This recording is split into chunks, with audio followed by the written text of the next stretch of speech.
Petugas gabungan TNI sama Polri melakukan razia di lapas kelas 2B Kayu Agung.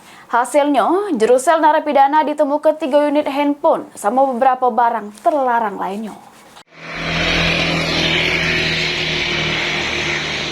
Petugas gabungan Polri sama TNI melakukan razia di lembaga pemasyarakatan kelas 2B Kayu Agung.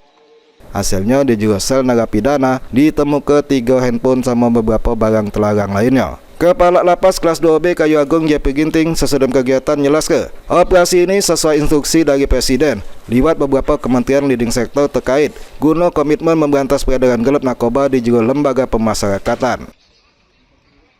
Ini instruksi dari Presiden langsung melalui kementerian. Ini adalah suatu kewajiban kami untuk memberantas namanya handphone dan narkoba.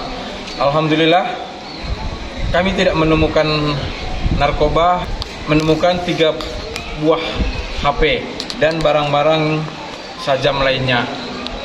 Jadi, kami bersama teman-teman TNI Polri beserta BNNK komit untuk sama-sama memberantas hal ini.